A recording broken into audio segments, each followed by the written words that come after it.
l'année dernière, les 500 plus grandes sociétés transcontinentales privées ont contrôlé 52% du produit mondial brut.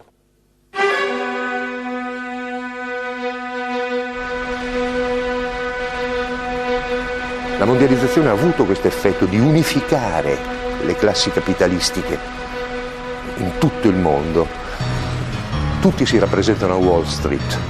Wall Street non è semplicemente il centro del capitale americano, è il centro del capitalismo collettivo mondiale.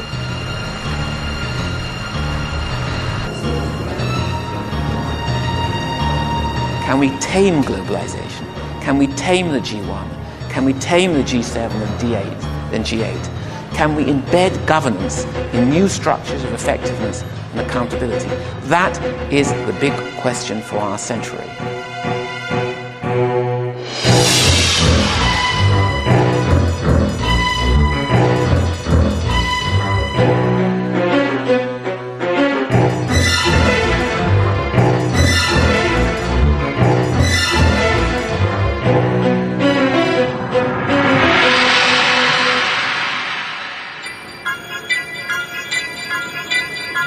La mundialización está siendo pilotada por gigantescas empresas multinacionales. Ya se han hecho con enormes zonas del planeta y amenazan con tomar muchas más. Importantes regiones de todo el mundo están fuera de la jurisdicción de cualquier Estado.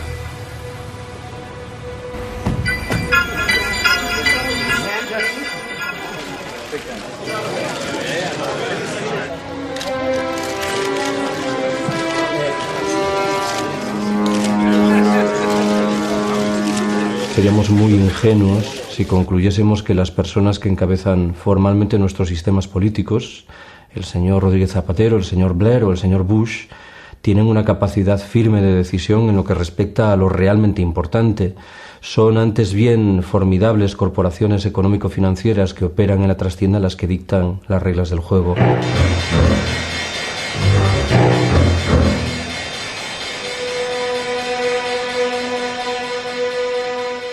Les chefs d'État démocratiquement élus de ces États puissants, le matin, la première chose qu'ils font, c'est regarder les chiffres de la bourse, les indicateurs de la bourse de New York, de Tokyo, de la veille, pour savoir quel est le millimètre d'espace qu'ils ont pour leur politique fiscale, pour leur politique de l'emploi, pour leur politique d'investissement.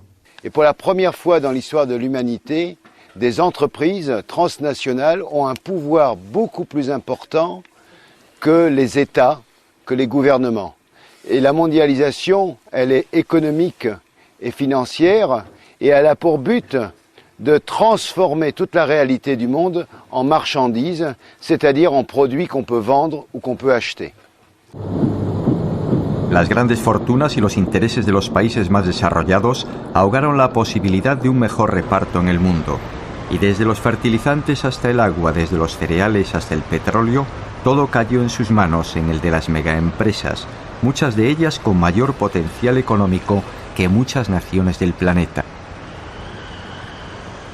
Le chiffre du bilan de ExxonMobil est supérieur au produit intérieur brut de l'Autriche.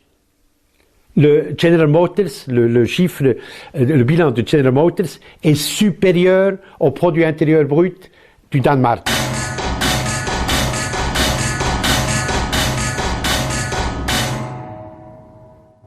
C'est que cette mondialisation, que les anglo-saxons appellent globalisation, a pour but de réduire la capacité des populations et des individus à décider de leur avenir.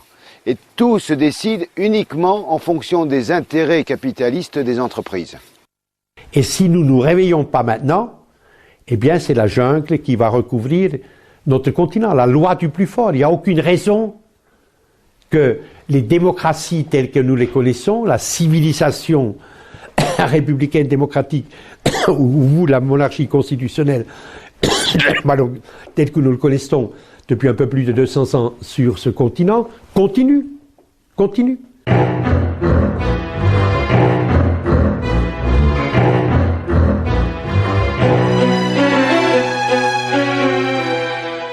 Y los organismos internacionales que determinan toda la economía de un país, que hacen lo que quieren, no son democráticos, ¿cómo es que podemos contentar-nos, satisfacer-nos con esta democracia política que solo nos permite quitar un gobierno y poner otro?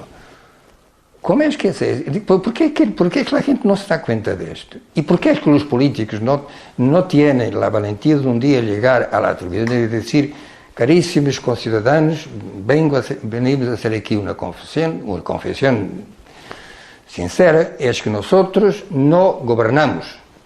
Estamos aquí porque somos los comisarios de los señores que están arriba, que se llaman, que tienen nombres, y ahora aquí una serie de nombres de grandes transnacionales.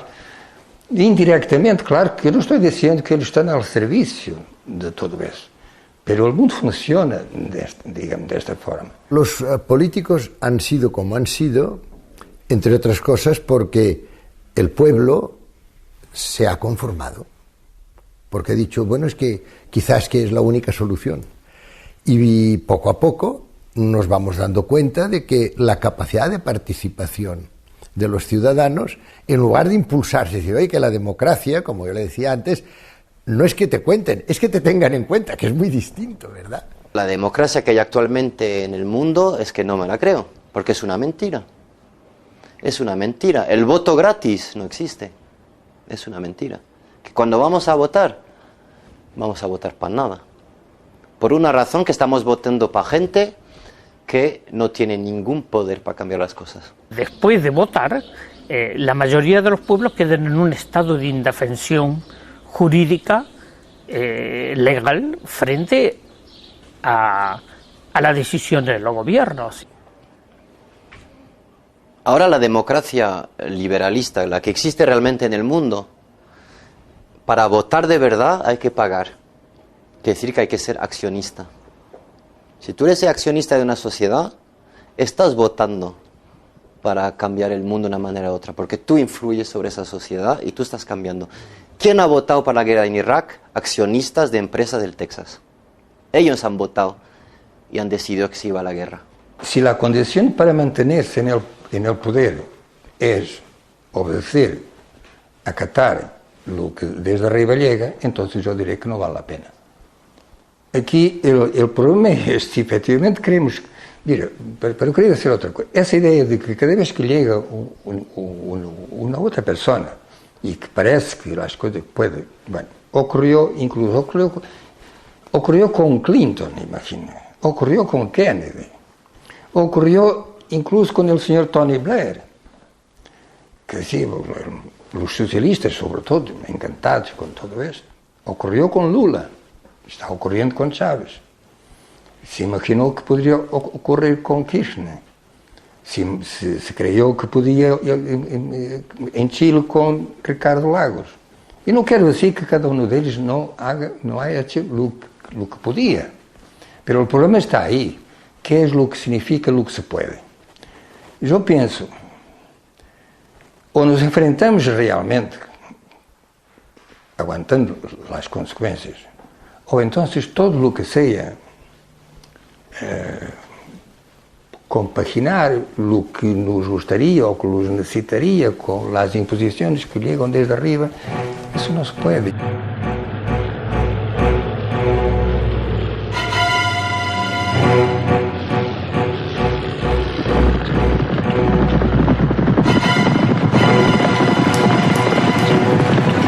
A los pocos días de asumir Lula, hubo una declaración de Frei Betto. Y Frei Betto lo dice muy sintético y con mucha precisión. Lula llegó al gobierno, pero no al poder. Entre llegar a un gobierno y tener el poder de lograr los cambios, hay una distancia abismal. Como então desgarrados da terra, como assim levantados do chão, como embaixo dos pés uma terra, como água escorrendo da mão. Pátria livre! Pátria livre! Lula se comprometeu sobre todo a pagar a deuda. E a partir daí, a partir nesse momento, a Globo, a gran potência mediática do Brasil, e não só do Brasil, porque tem ramificações por aí, pois ha apoiado a Lula imediatamente. Há apoios que matam. E se não matam imediatamente, matam a prazo. So if Lula had said, forget about the debt, my concern is the Brazilian people, and I'm going to use Brazil's income for my own people, the financial markets would have attacked the real the next morning. And I don't think that Brazil, which is quite a strong developing country, could have withstood the attack for a very long time. The central bank would have lost all its reserves, the currency would have crashed, people would have been thrown out of work, etc., etc. So that's the reason that everyone follows more or less the same logic. Now, to add to that, I think, but this may be a utopian view, that Europe could be an alternative to this kind of logic.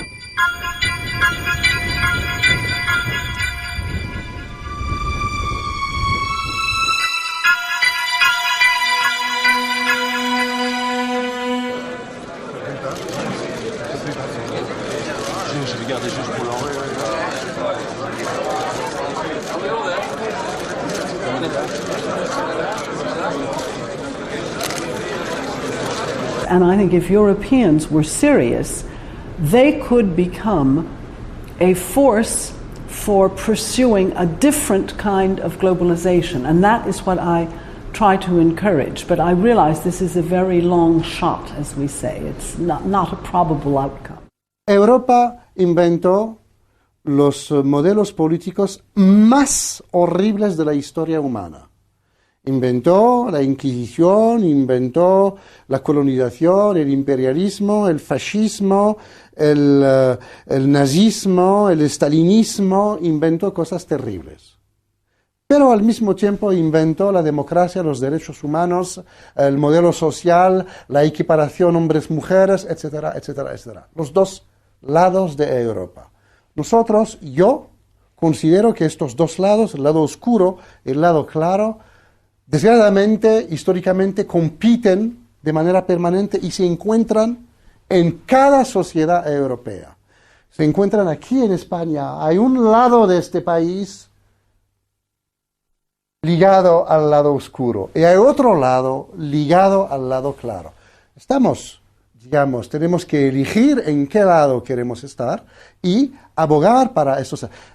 Esta idea lo repito, esta idea de la sociedad, esta idea de lo que los italianos llaman la civiltà, el hecho de que hay una sociedad en la que la cortesía, en la que la ayuda, en la que la generosidad, en la que el entendimiento, la apertura intelectual existe, es un milagro de Europa y tenemos que defenderlo. Tenemos que defenderlo porque frente a nosotros es otro mundo que se está elevando. Es un mundo bárbaro. Yo soy muy escéptico con respecto al papel de la Unión Europea en el planeta contemporáneo. Creo que tendemos a idealizar lo que la Unión Europea es, y me refiero expresamente a lo que es, no a lo que pudiera ser. ¿Y en qué sentido digo esto? En dos sentidos diferentes. Creo que tenemos que abandonar una vieja distinción que sugiere que hay un modelo de capitalismo europeo caracterizado por su afortunada condición social y diferente del modelo norteamericano, mucho más impregnado por la lógica de la competición más feroz. Estamos obligados a preguntarnos, en otras palabras, ¿qué es lo que ha quedado del presunto modelo de capitalismo social europeo luego de 20 años de políticas neoliberales abrazadas por todos y cada uno de los gobiernos de los Estados miembros de la Unión y plasmadas, por cierto, en el Tratado de Maastricht y en el Tratado Constitucional? ¿Qué es lo más importante del reaccionarismo económico actual? El hecho de que efectivamente solo quieren jugar a favor de corriente y que hoy la corriente está en las grandes empresas. Pero ¿qué hay más contrario al liberalismo político que las grandes empresas? Vamos, lo del señor Bush con Halliburton y con todas las grandes sociedades que le apoyan a él, ¿cómo podemos llamar a Bush liberal? En ningún sentido. Vivimos en el imperio de las transnacionales, en el imperio del capital. Entonces esa es la diferencia sustancial entre el liberalismo y el neoliberalismo. Y el neoliberalismo utiliza esa coartada del libre mercado como una estrategia para apropiarse de todo. Telefónica, 133.000 trabajadores, 133.000 millones de beneficios. Repsol, 18.700 trabajadores, 117.000 millones de beneficios. Argentaria, 17.000 trabajadores, 80.000 millones de beneficios. Tabacalera, 11.000 trabajadores, 14.000 millones de beneficios. Y están eliminando también los servicios públicos por la razón muy simple. Es que la acumulación de capital exige que todo se transforma en mercancía, porque es solamente sobre mercancías que usted puede hacer un provecho, y el provecho sirve a la acumulación. El sistema económico vigente hoy en día a nivel mundial, representado por la OMC, por el Fondo Monetario Internacional, es un sistema basado en la idea de que la sociedad no existe, la sociedad. Existe un mundo de individuos en competencia permanente entre ellos. De ahí el artículo 1.3 del Tratado Constitucional. Competencia libre y no falseada. ¿Qué significa falseada? Significa que el Estado no debe intervenir, o sea, no existe. No, la sociedad desaparece. Lo que existe es únicamente la economía, el mercado. Y en este sentido, me parece que hoy en día todos los servicios públicos, que nosotros llamamos servicios, son amenazados. It is said that if you could privatize all of the public health systems in Europe, it would be a market of at least $2.5 trillion a year. Es un campo enorme. Solamente la educación en el mundo significa gastos de más de 2.000 millones de dólares. Así es una fuente extraordinaria de posibilidad de provecho. Vous pouvez privatiser le golf ou vous pouvez privatiser, je ne sais pas, moi, la gymnastique, mais vous ne pouvez pas privatiser la santé et l'éducation. Et je crois que là, il n'y a pas beaucoup de conflits de civilisation là-dessus. Un espagnol, il pense comme un arabe là-dessus. Tenemos ya 4 cátedras con nombres de multinacionales belgas, porque han pagado por eso. Así, las universidades son más y más escuelas superiores al servicio del mercado. Pero no hay reacción. No hay reacción dentro de los profesores, de los investigadores, muy poco dentro de los estudiantes, por muchas razones. Pero una de las razones es el hecho que se hace por pequeños pasos. Y así se absorba este cambio. Pero un día eso tiene de explotar.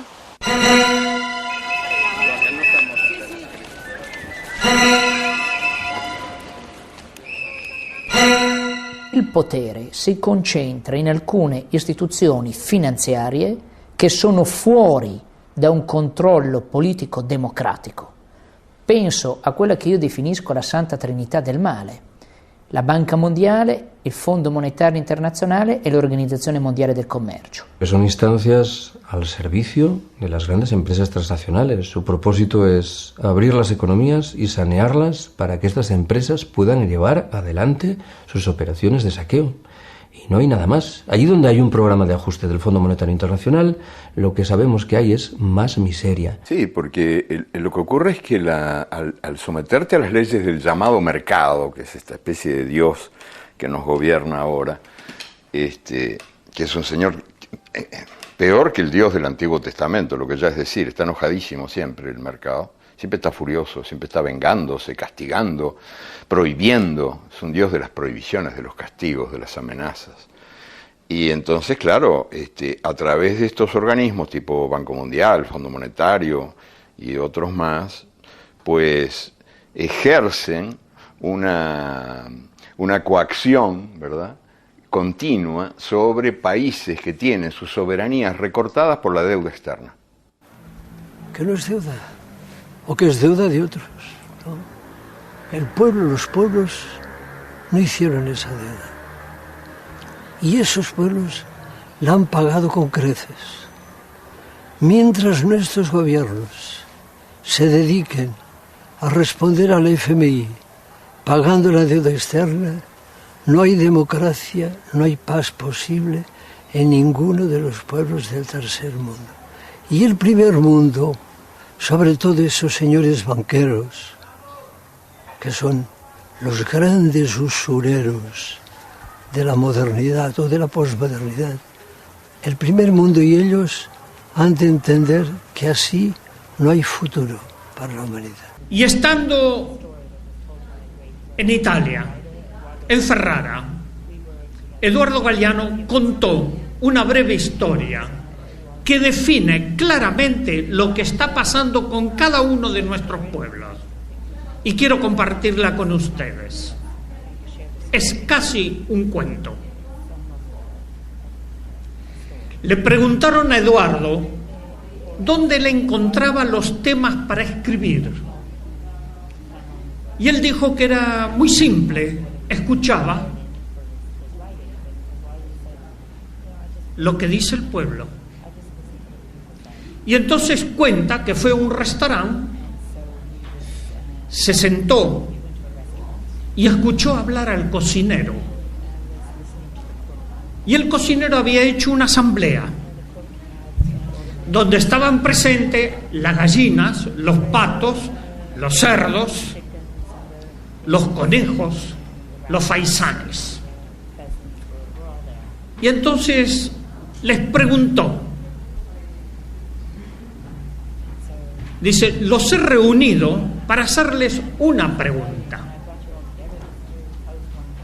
¿Con qué salsa quieren ser cocinados?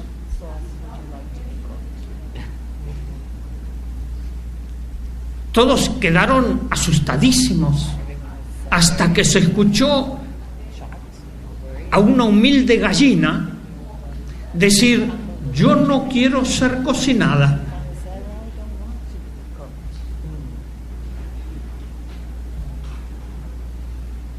Entonces el cocinero dijo, un momento,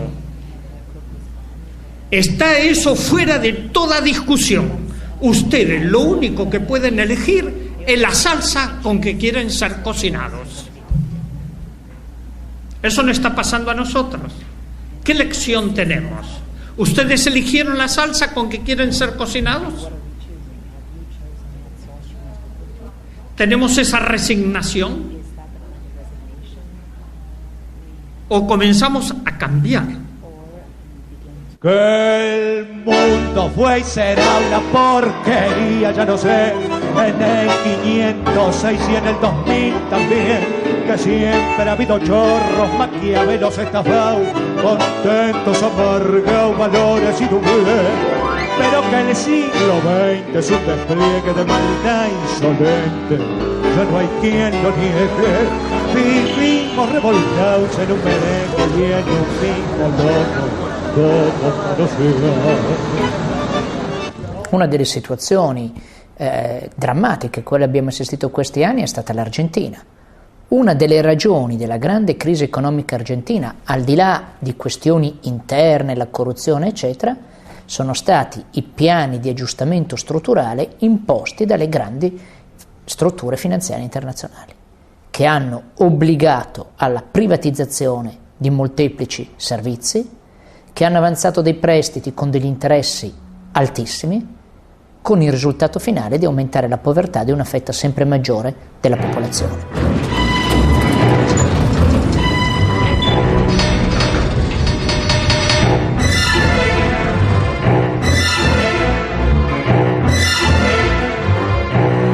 Hoy todo cambió y una nueva relación ha comenzado. También una nueva forma de vivir y de pensar. Aunque todos parezcamos los mismos, un cambio decisivo y fundamental se ha instalado entre nosotros. Y es un hecho de justicia histórica que este cambio lo realice un presidente justicialista, cerrando así el ciclo que comenzó hace 40 años. Jamás nadie como Menem había osado llevar la traición como bandera, ni ejecutar con tanto cinismo acciones contra la nación. El travestismo del nuevo jefe va a pulverizar medio siglo de resistencias populares. Impone la ideología de la derrota frente al modelo global. Indulta a los jefes de la dictadura y traiciona a millones de trabajadores que soportaron la represión. Abandona el antiimperialismo popular y la política de no alineamiento de Perón y Evita para establecer relaciones carnales con Estados Unidos. Su programa será el del Banco Mundial y el Fondo Monetario. Lo que sucedió en la Argentina fue la aplicación de políticas que se aplicaron no solamente en la Argentina. Has hablado de globalización. La globalización no ha sido otra cosa que la exportación global de un determinado modelo económico. A caballo de la caída del muro de Berlín y de la expansión dominadora del modelo del gran capital, surgen estos planes. Es la época del consenso de Washington. Todas las políticas de ajuste estructurales, sobre todo en países de Latinoamérica, por ejemplo, facilitaron las privatizaciones masivas y facilitaron el que las empresas transnacionales campasen por el mundo como los nuevos señores feudales. En Argentina, durante el gobierno de Menem, se privatizó todo menos 3 cosas: el perro, el gato y el loro. El resto se privatizó todo. Le hicieron creer a la sociedad que el verdadero demonio era el Estado. Y los ángeles salvadores venían de manos de las privatizaciones y las corporaciones. Carlos Menem remató la operación al vender las empresas públicas a inversores extranjeros. La deuda externa se disparó hasta los 188.000 millones de euros con el gobierno de Fernando de la Rúa. Porque el plan que impone el Fondo Monetario Internacional es un plan decidido a hacer un gran negocio financiero con este asunto de la deuda y asegurar gran rédito a las corporaciones y al sistema bancario. Mira, esto es muy largo de explicar, pero piensa que todo esto cierra que al final los bancos rompen las reglas básicas del sistema capitalista. Los bancos se llevan los depósitos de los ahorristas.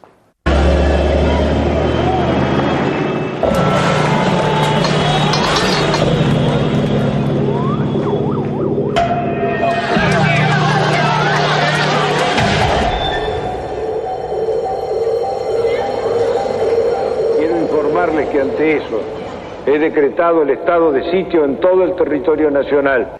Y el gobierno ni de la Rúa, ni el gobierno que le sigue de transición Duhalde, le exige a las casas centrales, matrices, la reposición de los depósitos, utilizando simplemente la jurisprudencia internacional y argentina, que dice taxativamente que las casas centrales siempre son responsables de los quebrantos o pérdidas de sus sucursales.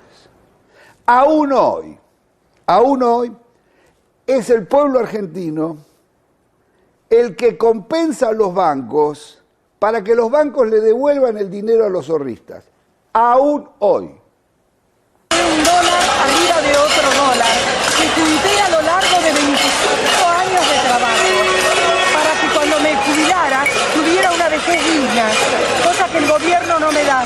¿Por qué no nos tratan los bancos como tratan a sus ahorristas en el exterior? Y yo los puse en bancos privados porque desconfiaba de los bancos nuestros, porque ya me agarraron en el 89, pero evidentemente soy una estúpida. Entonces, ¿qué necesitan? ¿Una bomba? Yo no soy de poner bombas, pero al menos me desahogo con la cacerola. Esta cacerola le hizo puré a mis hijos para que cada vez que la vea sepa que si me roban porque ellos son unos sinvergüenzas, pero yo luché por mis derechos.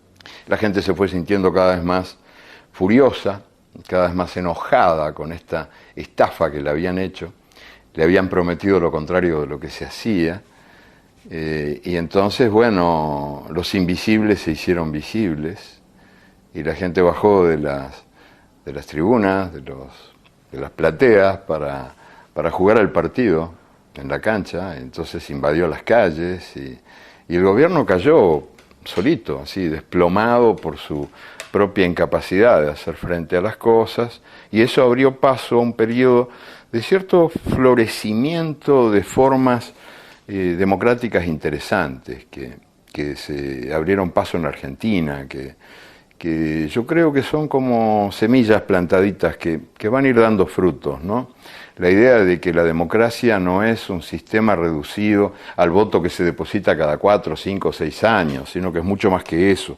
Es el derecho que el pueblo tiene de gobernarse, el derecho que la gente tiene de participar activa y decisivamente en la vida política, económica, cultural del país al que pertenece. Si es lo mismo el que labora, noche y día como un buey, que el que vive de nosotros, que el que mata, que el que cura, o está fuera de la ley. Yo creo que hoy tenemos un gran desafío, y es generar estrategias y políticas para revertir esta situación.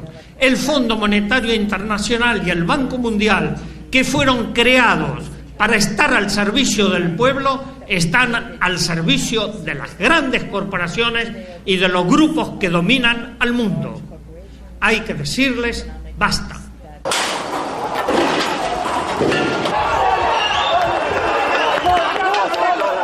Argentina tiene, por la gracia de Dios, 30 millones de hectáreas de tierra cultivable, innumerables y profundos ríos, un ancho mar con millones de toneladas de peces, todos los climas, personas calificadas y trabajadoras, trigo, maíz, ganado bovino y ovino, industria automotriz, electrónica, mecánica y química, petróleo, minería, y la lista sigue. Entonces, ¿cuál es el problema?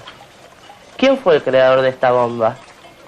Respuesta: políticos incompetentes, malos administradores, diputados y senadores corruptos, sindicalistas traidores, empresarios ávaros. ¿Y vos? La Argentina, siendo un país riquísimo, porque no somos un país pobre, somos un país empobrecido, tenemos más de 10 millones de personas que viven en situación de pobreza. Se mueren 100 niños por día de hambre y enfermedades evitables.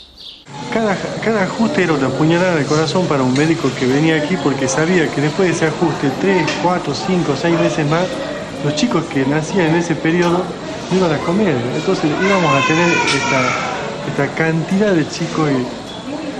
Y de ahí nació este documento que nosotros hicimos hace poco, que dice: otros toman las decisiones, nosotros lo vemos morir.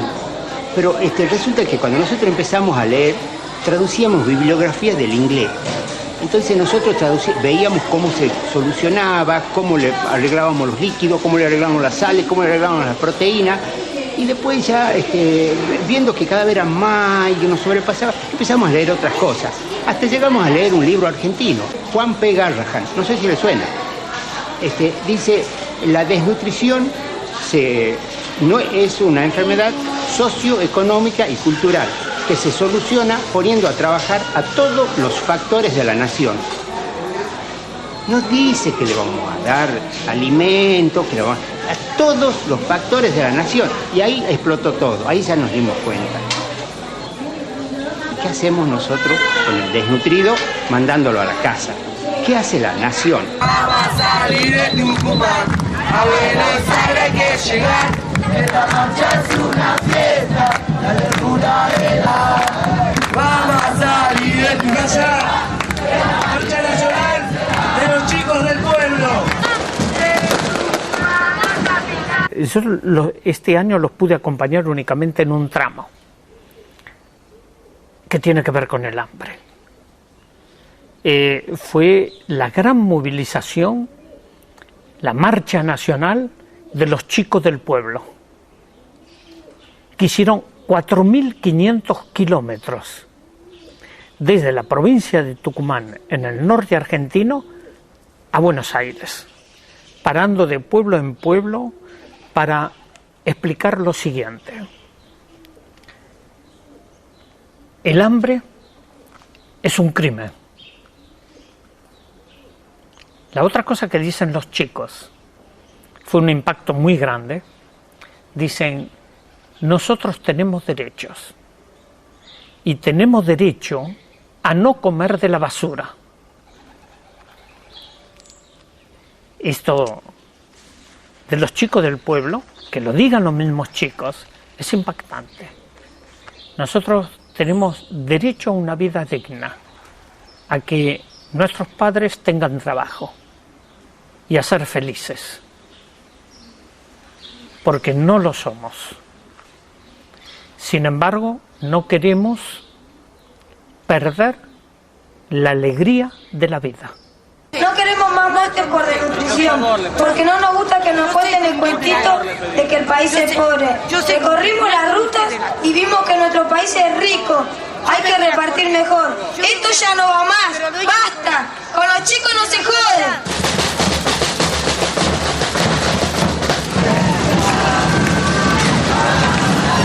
Es difícil entender que este país que tiene 13.100.000 niños, 9,5 millones de niños estén en la pobreza. Las instituciones del Estado están en una total y absoluta deficiencia o no funcionan correctamente.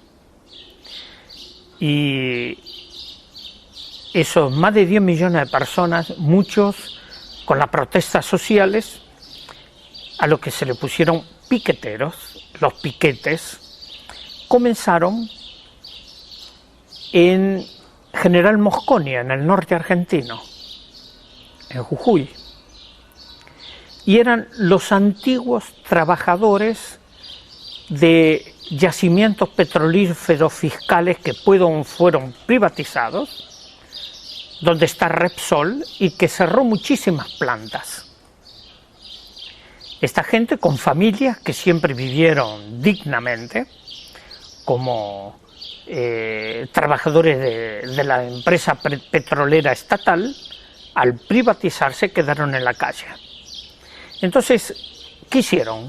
Cortaron las rutas y ahí vino el nombre de piquetero, que fueron acusados de subversivos, reprimidos. Yo he estado en la zona, gente torturada, baleada por las fuerzas de la gendarmería y de la policía, y de ahí vino el nombre de piquetero. Somos los desocupados, todos los que te vamos a aportar.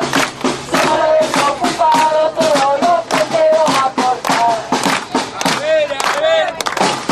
¿Quién dirige la batuta? Si el pueblo lucha, pues gobierno hijo de puta, puta, a ver. No nos alcanza para nada. Así que tenemos que salir a la ruta o a donde sea, a cortar, a pedir más para toda la gente que realmente lo necesita. Marchan los dedos en dirección a la mano, marchan los dientes en dirección a la boca, los dientes quieren ser boca, los dedos quieren ser mano. Hay una creciente conciencia de la necesidad de juntarnos para que la democracia deje de ser algo cada vez más ajeno a la gente. Una cuchillada de amor, luna de los pobres siempre abierta. Yo vengo a ofrecer mi corazón como un documento inalterable. Yo vengo a ofrecer mi corazón. So here in Argentina you have both one of the clearest examples of the failure of the dominant economic model, orthodoxy, religion of our time, and also the first national rebellion against neoliberalism that we have seen.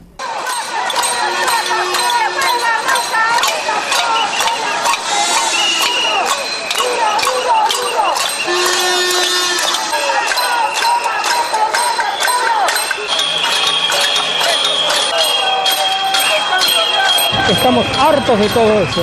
Por eso estamos en la calle, para recuperar nuestros ahorros, pero también para sacar este gobierno corrupto de una vez por todas, que no soportamos más los argentinos. Queremos que se vayan ya.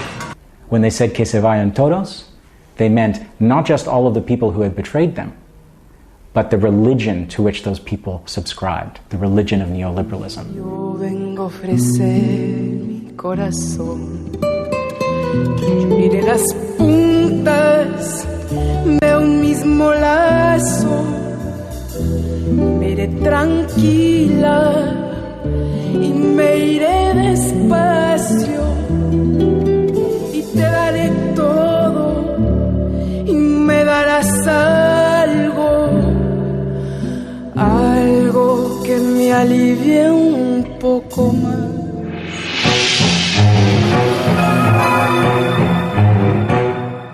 The financial markets now are very large players globally and are capable, through the free movement of capital, which is required by the International Monetary Fund, they can destabilize whole societies and have done so. En 2004, tous les jours ouvrables, si vous prenez tous les jours ouvrables sur toutes les places financières du monde, par jour, à peu près 1000 milliards de dollars ont changé d'identité, monétaire o jurídico. El dato a mí me parece escalofriante. Hoy en día en el planeta se mueven 60 veces más recursos en operaciones de cariz estrictamente especulativo que los que corresponden a operaciones que implican la compraventa efectiva de bienes y de servicios. La especulación, por tanto, lo impregna todo. El segundo dato relevante sugiere que una mecánica central de la globalización en curso es la desaparición de los controles, de las medidas de control y de freno. Y esto, claro, beneficia a los capitales que se mueven en la legalidad, pero lo hace también a aquellos que se desenvuelven en la trastienda. Y lo hace de tal manera que en realidad estamos medio obligados a discutir si tiene sentido seguir hablando de redes del crimen organizado, porque el propio concepto solo tiene sentido si existen reglas del juego de obligado cumplimiento. Quien no satisface las reglas se sitúa al margen y recibe el San Benito correspondiente. Pero si desaparecen las reglas, el propio concepto de crimen organizado parece que pierde sus cimientos. ¿Y cuál es el resultado? El resultado es el desconcierto actual.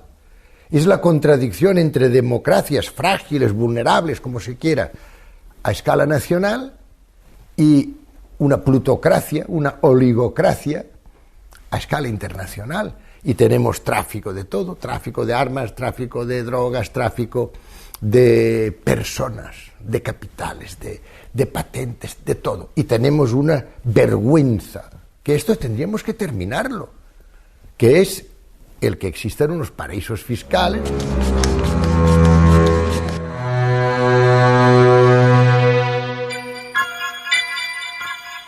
Los paraísos fiscales, yo pienso que son una de las grandes aberraciones de la sociedad contemporánea.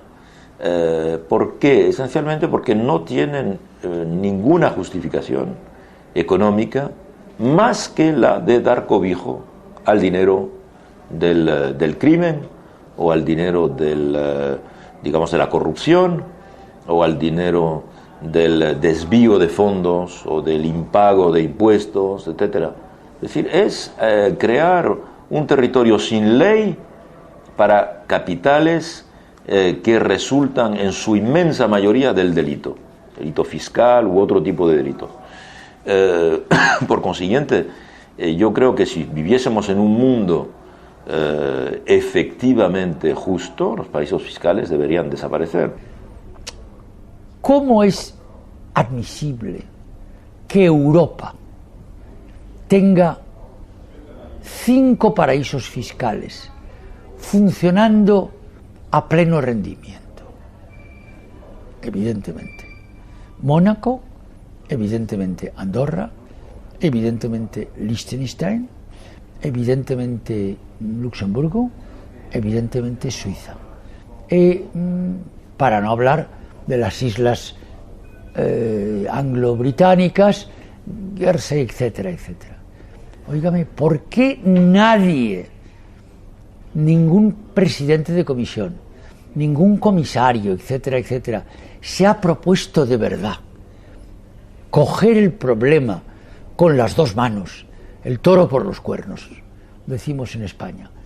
Y si no acabar con él, por lo menos reducirlo y controlarlo. Hoy día no existe prácticamente ninguna ONG humanitaria que trabaje en derechos humanos, etcétera, que no cuestione la existencia de los paraísos fiscales. Y sin embargo, los paraísos fiscales se mantienen, a veces están en el interior mismo de áreas económicas importantes, en el seno o en la periferia de la Unión Europea, donde, por ejemplo, los organismos hasta públicos hacen negocios con instituciones o empresas instaladas en los paraísos fiscales. Bien, todo esto es extremadamente, digamos, inmoral, ¿eh? Desde el punto de vista ético. En este país mismo hemos sabido que los grandes empresarios financieros tenían capitales en los paraísos fiscales. Y uno se pregunta siempre, yo no sé si usted lo ha hecho en alguna ocasión, señor Estevez, ¿cómo es posible que con los miles de millones que han ganado y que ganan los grandes capitalistas del mundo, todavía y las estructuras defensivas de ese capital que son inatacables, todavía necesiten constituirse patrimonios en paraísos fiscales? ¿Cómo es posible? Bueno, pues mire usted, lo es. La existencia de los paraísos fiscales, por ejemplo, impide, según algunos, de poner en marcha la tasa Tobin. Y todos sabemos que una tasa Tobin, que sería una especie de IVA planetario, permitiría en algunos años acabar con la gran pobreza en el mundo, por lo menos lanzar planes Marshall masivos de erradicación de la gran miseria que está causando tanta desgracia y tanta muerte en el mundo. Los paraísos fiscales evidentemente lo impiden porque dan la posibilidad a capitales de evadirse hacia ellos. El mundo está patas arriba, sí. El mundo está patas arriba porque desalienta el trabajo, la creación, recompensa la especulación, recompensa el crimen. Es un mundo patas arriba y tenemos que pelear para ponerlo sobre sus pies.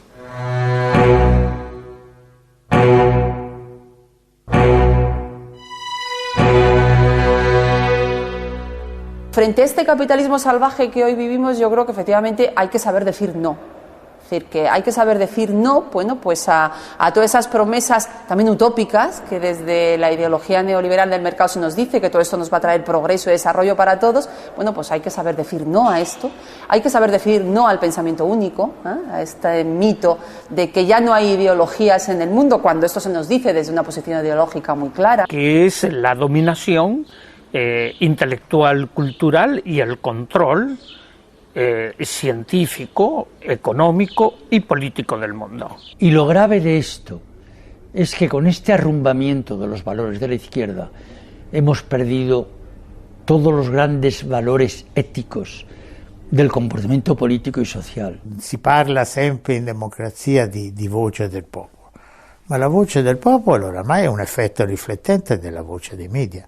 Se uno va a vedere, guarda i media, poi guarda quel che dice la gente, è la stessa roba. Ma qual è la fonte di quella voce? Non è il popolo, è il messaggio televisivo. Central bankers like catching the markets by surprise, and this morning they certainly did so. On today's events with Roy Blumberg at our Wall Street Bureau. Roy, I still believe the market needs some more backing and filling, and yes, the Dow could likely... La majorité des grandes télévisions du monde, les grandes télévisions internationales, sont toutes aux mains d'entreprises transnationales qui essayent de contrôler l'information et la circulation de l'information.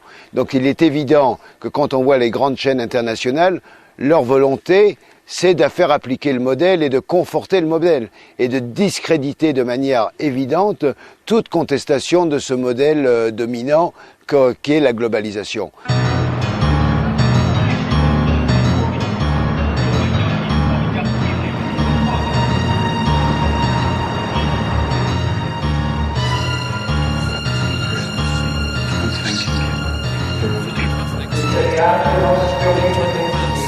Los medios de comunicación, la función esencial de los medios es fabricar el olvido.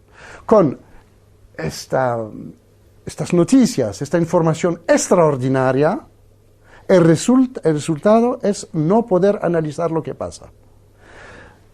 Jean-Luc Godard decía, el papel de la televisión es fabricar el olvido. Il 75% di persone non legge nemmeno un libro all'anno.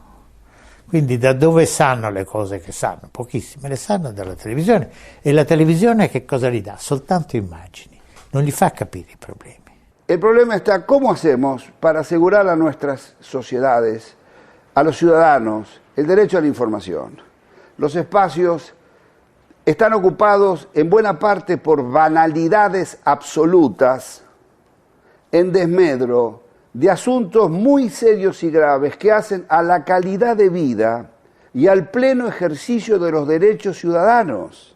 I don't know how many television viewers you have in your audience, but just think if today with our discussion we could encourage even 10 people to join an organization, to say, yes, I can do something.